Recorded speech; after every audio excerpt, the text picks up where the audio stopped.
વડોદરા મહાનગર સેવા સદન દ્વારા પ્રી મોન્સૂનની કામગીરી કરવામાં આવે છે, જેમાં આજવા સરોવરના 62 દરવાજાના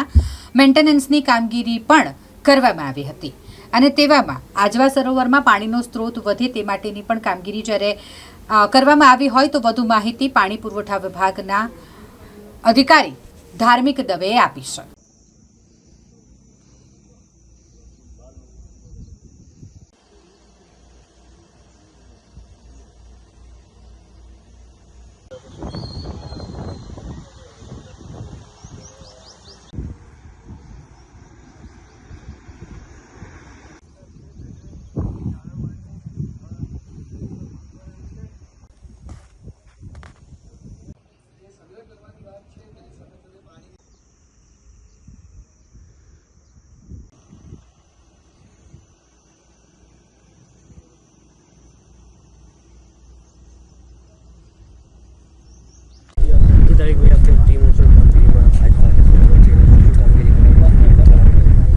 પ્રી મોન્સૂનની કામગીરીમાં આપણે 62 દરવાજાનું મેન્ટેનન્સ કરતા હોઈએ છીએ, એટલે કે જ્યારે બી ચોમાસાની સિઝનમાં એને ઓપરેટ કરવાના હોય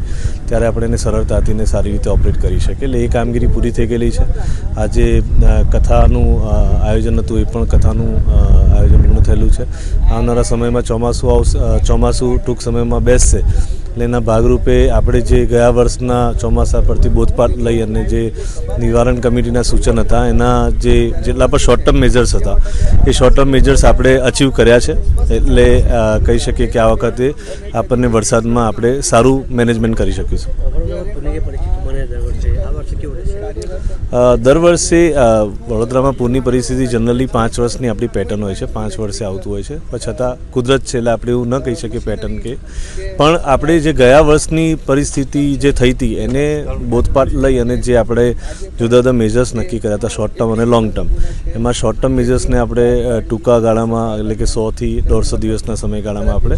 જુદા જુદા મેજર્સ હતા। એમાં દેણા તળાવનું બફર લીક હતું એ આપણે પૂરું કર્યું, આજવા સરોવર અને પ્રતાપપુરા સરોવરમાં બફર સ્ટોરેજ ઊભું કરવાનું હતું, એ કામગીરી આપણે 50% કરતાં વધારે પૂરી કરી। નદીની કામગીરી આપણે પૂરી કરી, સ્ટેબિલાઇઝની કામગીરી ચાલી રહી છે। જુદા જુદા જેટલા પણ વિષયો આપણે લીધા હતા એ આપણે હાલમાં કરી રહ્યા છે। એક નવો વિષય આજથી શરૂ થયો છે કે જેમાં આપણે આજવા અને એના કેચમેન્ટ વિસ્તાર અને પ્રતાપપુરાના કેચમેન્ટ વિસ્તાર એમાં 9 અને શહેરમાં 3 એવા કુલ 12 લોકેશનો ઉપર આપણે વેલોસિટી મીટર મૂકવાના છે। આ વેલોસિટી મીટરથી જે લોકેશન પર વેલોસિટી મીટર હશે ત્યાંથી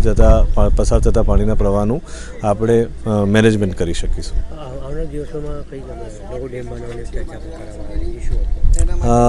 એક આયોજન છે સરકાર શ્રી દ્વારા વીઆઈસી વિભાગ દ્વારા હાથ ધરેલું છે, એ ટેન્ડર ફાઇનલ સ્ટેજમાં છે, એટલે આશા રાખીએ કે એ કામગીરી ઝડપથી શરૂ થશે અને એ કામગીરીનો જે સમયગાળો હશે એ સમયગાળામાં કામગીરી પૂરી થશે